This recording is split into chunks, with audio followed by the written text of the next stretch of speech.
मी आता सिव्हिलला आलो. सकाळी रेस्ट हाऊसला बसलेला असताना निरोप आला किंवा लासूरकडनं येणारी जी बस होती त्या बसने 2-3 मोटरसायकलवाल्यांना उडवलं आणि त्यातली 2 जणी ॲक्सिडेंटमध्ये गेलीत, वारलीत.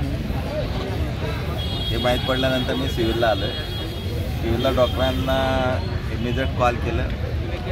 सिव्हिल हॉस्पिटलचे सर्व डॉक्टर लोक तिथे थांबवून काळजी घेत आहेत. दुर्दैवाने 2 व्यक्तींचा या अपघातात मृत्यू झालेला आहे.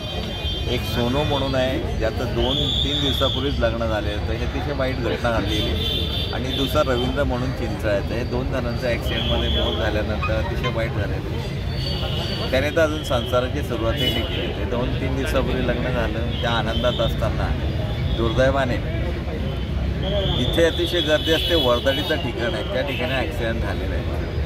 काही लोकांना त्याच्यामध्ये किरकोळ जखमाही झालेले आहेत. रवींद्रच्या मिसेसच्याही अंगाला जखमा झालेल्या आहेत. त्यांनाही मी इथनं सुद्धा डॉक्टरांना सांगून ट्रीटमेंटसाठी मध्ये पाठवलं आणि त्यांची ट्रीटमेंट झाली.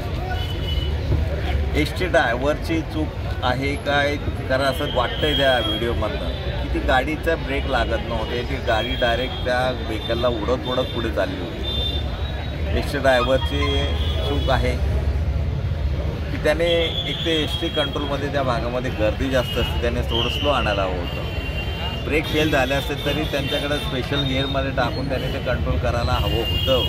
पण नक्की अजून जोपर्यंत आपल्याला पूर्ण माहिती येत नाही तोपर्यंत सांगता येणार नाही. पण दुर्दैवाने 2 व्यक्ती या घटनेमध्ये मृत्युमुखी पडलेले आहेत.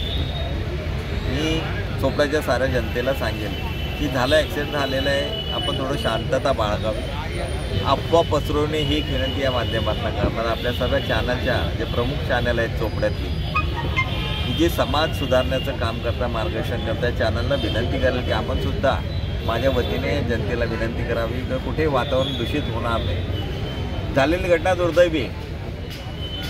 मला अतिशय दुःख झालं आहे की 2 आमचे बांधव आज जग सोडून गेलेले.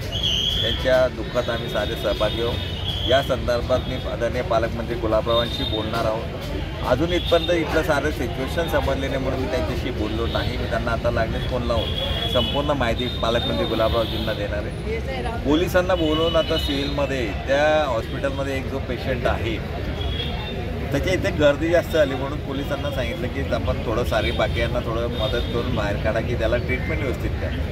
तो कॉन्शियस आहे, बोलतो आहे. त्याला कमांड जर सांगितलं पाय उचलतो बोलतो आहे त्याचं तेवढं नाही. पण आपण शेवटी त्याची प्रिकॉशन घ्यायला सांगितली आणि थोडंसं तो स्टेबल झाला की त्याचा CT स्कॅन काढायला सांगितलं डॉक्टरना. डॉक्टर सुरेश पाटील आणि सर्व स्टॉफ तिथे स्वतः थांबलेले आहेत.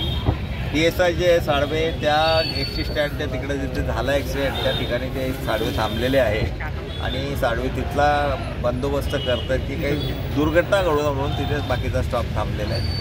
तर आपणही जनतेला विनंती करावी ही सूचना मी आपल्याला आपल्या माध्यमातून करतो.